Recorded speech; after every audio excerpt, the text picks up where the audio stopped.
Welcome to Cardboard and Plastic. Today I'm going to go over where to grade cards. So, first of all, let's just get this out of the way. If you want to make money, make your cards more valuable, you go to PSA, send them in. If they get that beautiful 10, you just turn a $40 card into a $1,000 card or $50 card into a $2,500 card. And be careful too. So just because it says 10, it's not perfect. This card, if you take a look, has that little tiny yellow fisheye, which is common for these Dennis Rodmans to have that. I've seen many 10s with that fisheye. So in their rubrics, they say if you have like a card, it can have like a minor print defect. Now, that doesn't take away from the aesthetics of the card. So, does that take, in my opinion, it does. However, they allow it. And also, if you ever have a 1992 Topps Gold Shaquille, sometimes there's a mark across, and I've seen them with 10s that have, it looks like a scratch. And a lot of people think it's a scratch. There's a very common print defect with these cards, and you could probably get yourself a great deal on one of these if somebody doesn't know that it's a print defect. So I've seen tons of those. But again, return upon investment. ROI, go with PSA. Now, when it comes to how the card looks, in my opinion, it depends. So if I go modern cards, and let me grab the same card. So these are exactly the same cards, actually same grades and everything. 9.5s, 9.5s, 10 auto, 10 auto. So with these two cards, I just really prefer the look in the slab for the modern cards for CSG. I don't like these as much. I think that the chrome with the black matte that they use, it doesn't look good. So this card, I'm going to get rid of. This card for the purple refractor, I'm going to keep. So aesthetically, I really like CSG the best for modern cards. You can see it next to a PSA. Now for vintage though, I do like the black matte with the paper. The tuxedo does look good with vintage in my opinion. May not look good for you. But if I do have vintage cards, the only two labels I do like are PSA and SGC. I have both of those in my collection. We have Beckett, so they're coming out with a new slab, kind of outdated. If you ever do get a Beckett a slab or pay for it, I would really recommend getting subgrades. That's kind of what they're known for. Without subgrades, I really wouldn't want a Beckett slab unless it was like a cheap car. I do have like Beckett just number like just a 9 or an 8.5 without subgrades, but those are like I got those for $8 to $10 just to have for my Hall of Fame PC. Now there are other companies out there, and I only recommend getting them if it's like kind of a modern card that's also like numbered. So for this card, my Zach Allen, 41 and 1/3 innings pitched right now without giving up a run. Doing great. This card is a 1 out of 1. Only one made. It's in a slab, and I like the HGA slabs. I do. And the color matches I really enjoy. So I think this looks great in this slab. However, I did grade some vintage with HGA, and their grades were all over the place. I didn't trust them, and with this card, I mean, it's not perfect. They did grade it right. There's a soft corner back here. But this, for me, aesthetically, that's fine for HGA in my opinion. And it really shouldn't matter if I have a 1 out of 1. If it's a PSA 10 or 9, I mean, it should be the same value. It's the only card that they made. And it's really silly for, like, if there's a card out of 99 and one's a 10, one's a 9, the ones that are 10s go for 5 times the price. And for me, that's ridiculous. If you have a card out of 99, if it's a 9 and a 10, yes, there should be a price difference, but not like 5, 10 times the price. So, aesthetically, just grade how you want. Now, I will make a video of how to grade. And this card is off-centered. And a lot of people complain about this with PSA. They say, this card should not get a 9. However, if you look at the grading scales and the rubrics, it absolutely still is a 9. So here, if you take a look, see if I get that into focus there. If you count the lines above there for the centering, so we have 1, 2, and it actually goes to the half. Here at the bottom, it goes 1, 2, 3, 4. So we have 4 lines. And how do you calculate the centering? You take the 2.5 plus the 4, which is 6.5, and then you divide each by that total. So that's 2.5 divided by 6.5, which is about 38%. So with PSA, this is 3862 centering, which falls underneath a PSA 9, because a PSA 9 can go all the way to 6535 centering.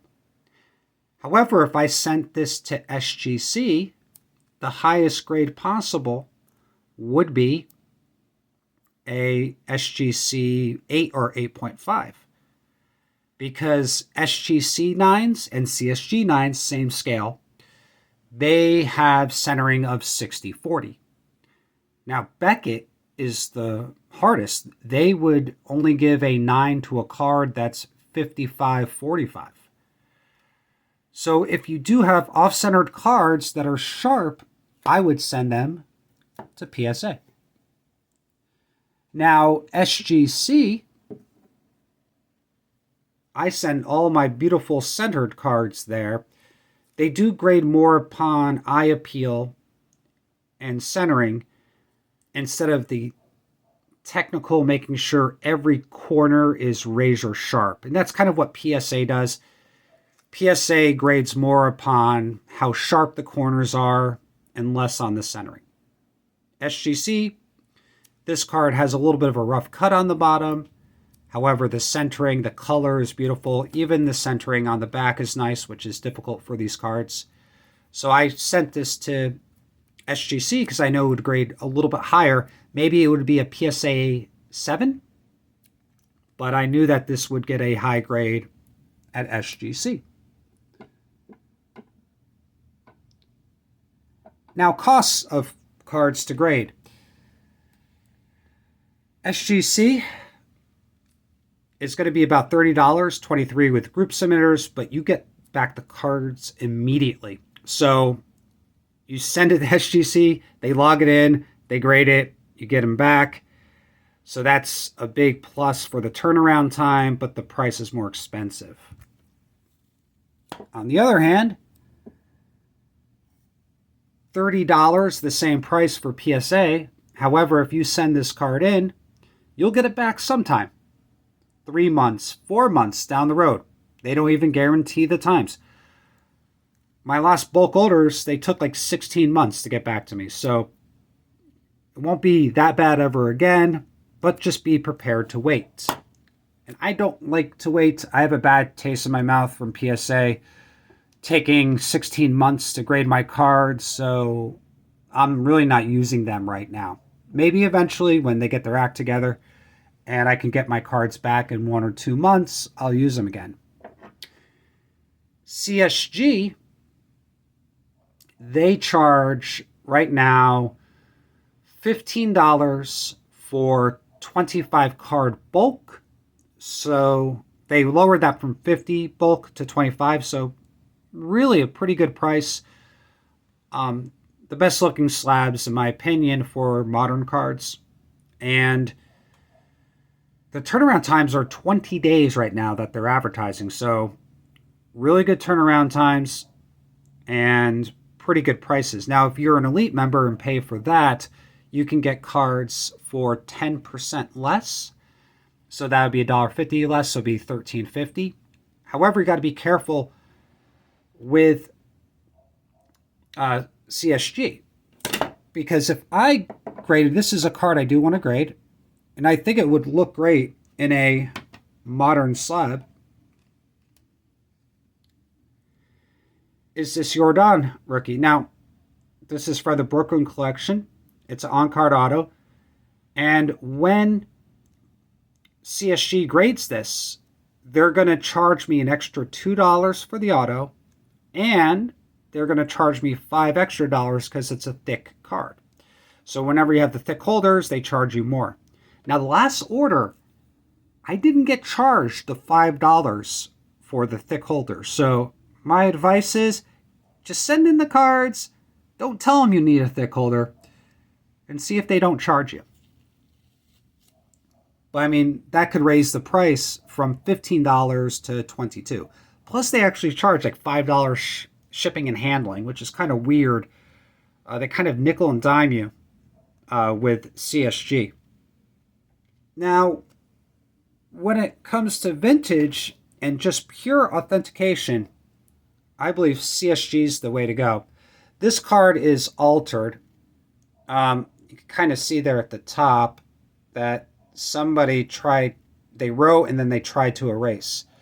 So CSG just sent back the card to me, and it's probably a good thing. I want this in an SGC holder anyway. I'll show you that in a second.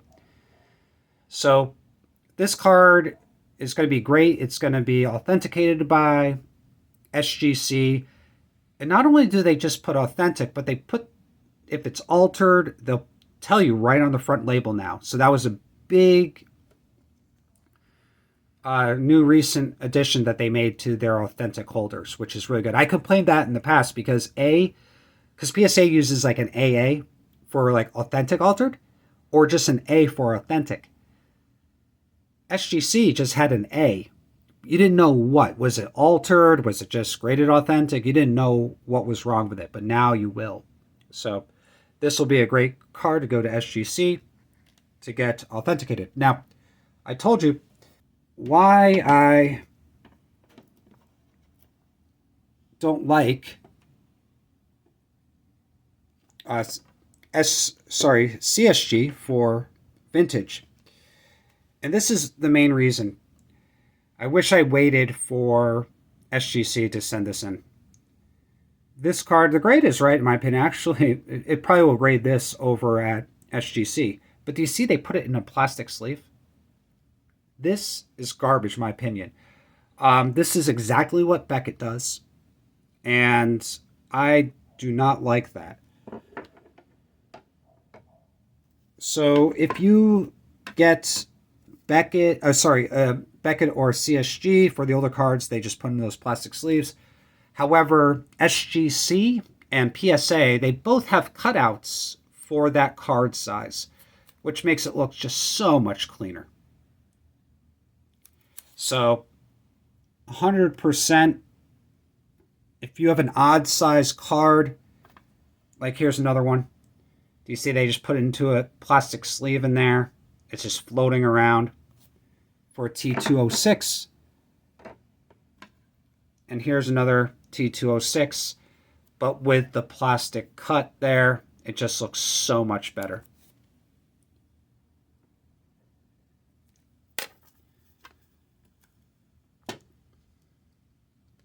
So here's another card that I'm thinking about grading eventually.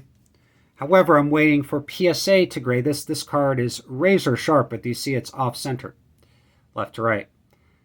Now, this is bad, but this is within the parameters I measured. It is right at 60/40. This could get a PSA 10, which it should not. And that's part of the problems I have with the PSA grading scale, is they allow horribly off-centered cards to gem. And it really shouldn't be that way.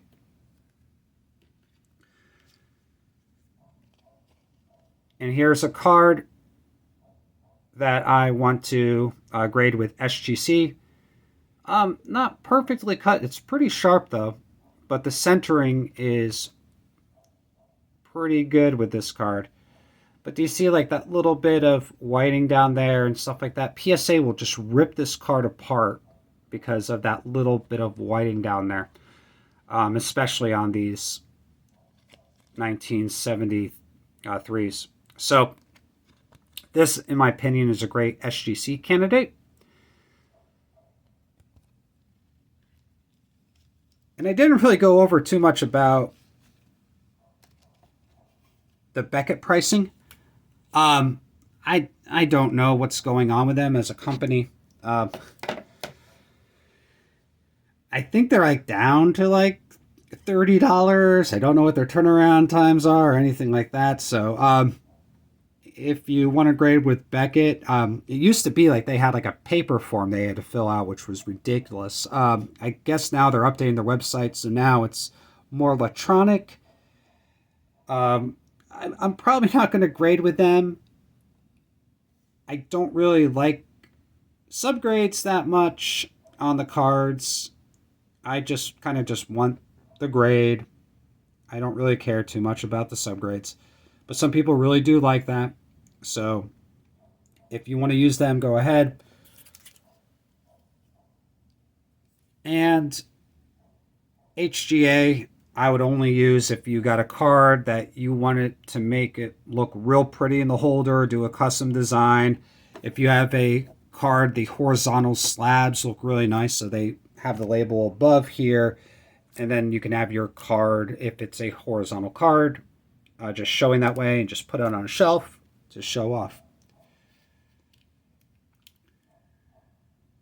So here's a card.